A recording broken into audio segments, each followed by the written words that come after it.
Assalamualaikum warahmatullahi wabarakatuh. Waalaikumsalam warahmatullahi wabarakatuh.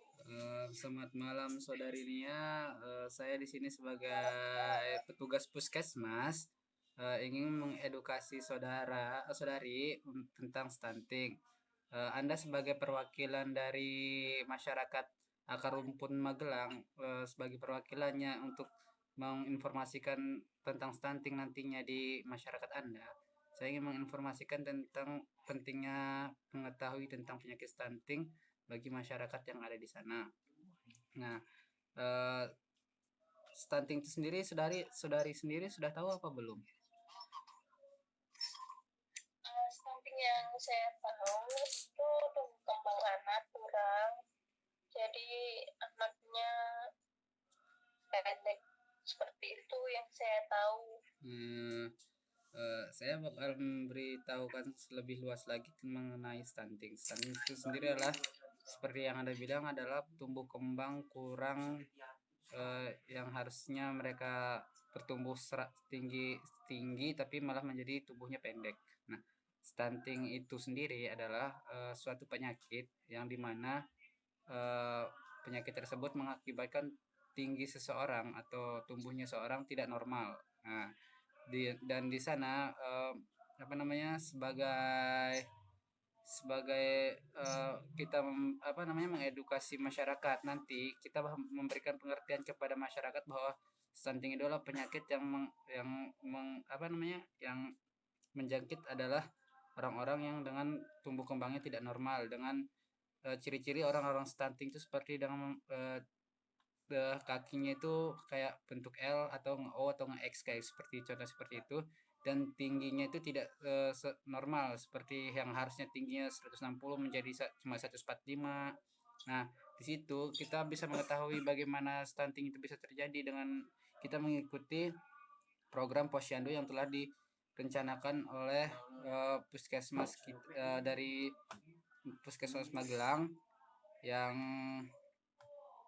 yang bertujuan untuk mengetahui jumlah penderita stunting yang ada di lingkungan Anda. Nah, seperti kita melakukan pengukuran tinggi badan, terus pengukuran berat badan. Nah, serta kita bisa mengetahui juga dari pola hidup yang dilakukan oleh masyarakat, apakah masyarakat sewaktu hamil dia mengonsumsi zat besi yang cukup atau tidak. Nah, karena zat besi itu sangat berpengaruh terhadap tinggi badan seseorang, dan uh, apa namanya kita juga bisa mencegah itu terjadi dengan kita memberikan edukasi terhadap ibu-ibu hamil nanti agar anaknya lahir dengan berat badan yang normal.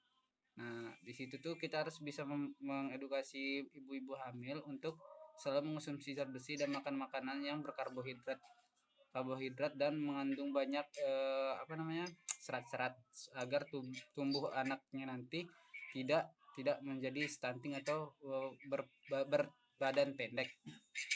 Nah, dengan dari program posyandu yang sering melakukan setiap bulan pengukuran tinggi badan dan berat badan, kita bisa mengetahui berapa jumlah yang ada penderita stunting di daerah Anda. Nah, sekarang sedangkan di daerah Anda sudah di daerah Anda itu sekitar 75 orang yang terjangkit atau yang menderita stunting. Nah, dari 150 kakak.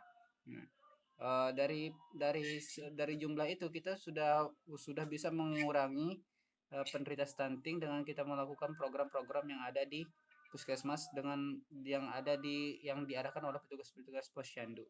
Nah, dari semua itu apakah Anda bisa memahaminya atau masih ada yang butuh di apa namanya dicari tahu lagi tentang stunting, saudari?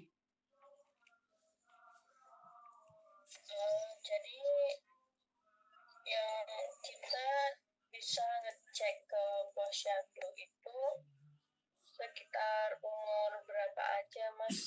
Nah, kita bisa mengetahui bisa mengecek anak apa seseorang itu bisa mengecek apakah dia stunting atau tidak dari sejak umur dini.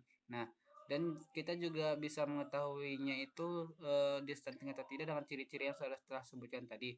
Nah, dan kalau tentang masalah bagaimana caranya kita memastikan dia terkena stunting dan stunting itu seperti di umur berapa? Ya di umur sudah di masa tumbuhnya udah habis seperti di umur 30 tahun, 25 tahun, 24 tahun atau di 20 tahun ke atas. Seperti itu, Mbak. Oh ya, Ya, semoga dengan adanya advokasi dari Mas ini bisa saya bisa mensosialisasikan apa yang diberitahukan Mas terhadap saya, dan semoga angka stunting di Magelang bisa menurun amin. seperti itu. Amin ya. Baiklah Mbak, terima kasih atas kesediaan waktunya untuk mendengarkan advokasi dari saya. Sekian dan terima kasih. Assalamualaikum warahmatullahi wabarakatuh. Waalaikumsalam warahmatullahi wabarakatuh.